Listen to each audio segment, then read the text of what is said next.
Hey there, Brainiacs. So, it's July.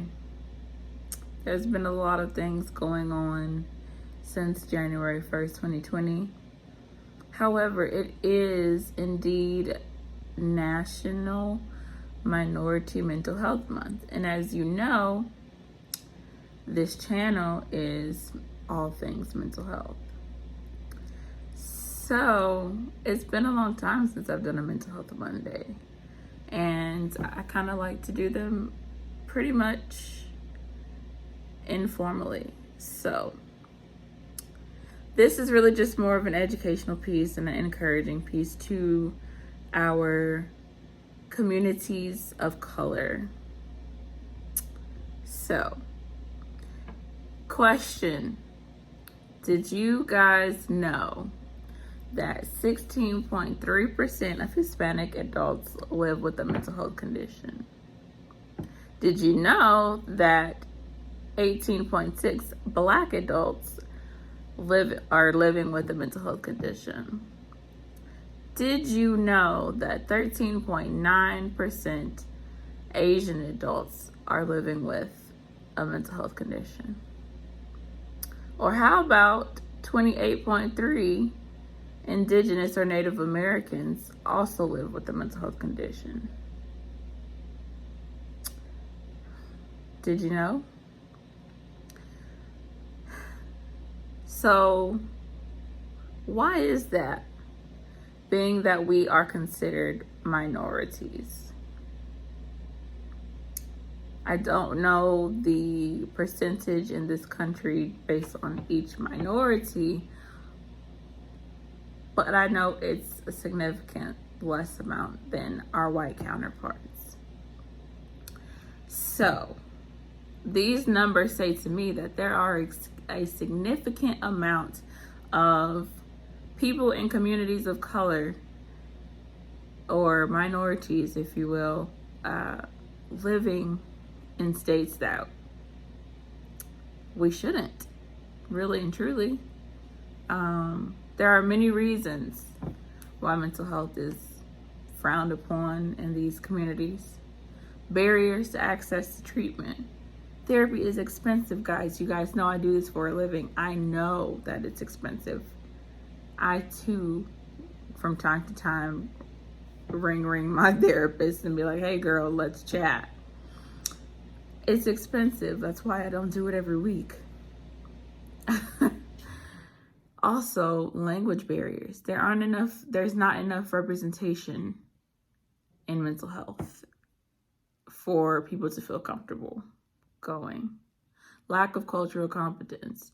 My therapist is not Black, however, I feel safe in that space. However, I feel like I would probably feel safer if she were Black, but we click and it works for me.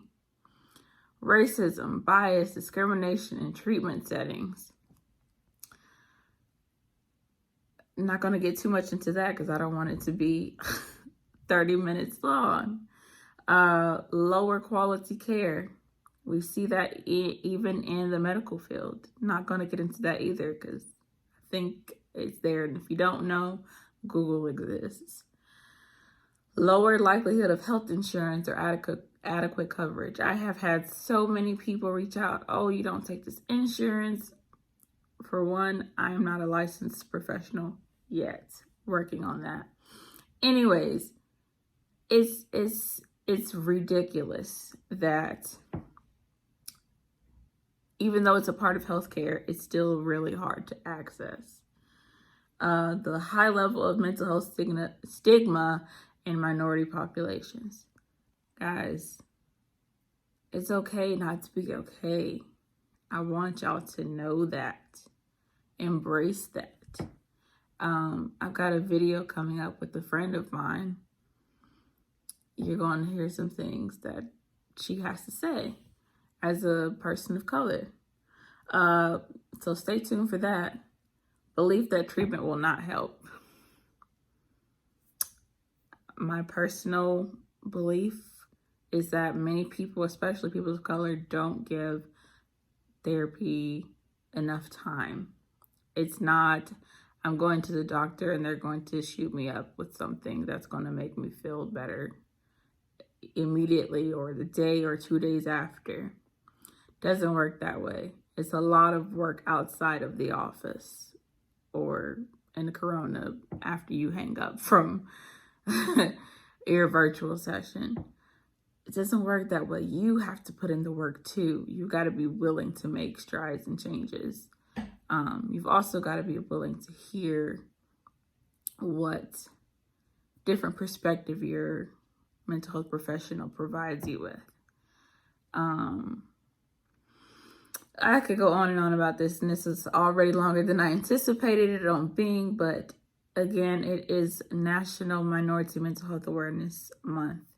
I'm going to drop some links about how people can contribute to different minority groups and movements and all of that in the description. But guys, hang in there, hang tight.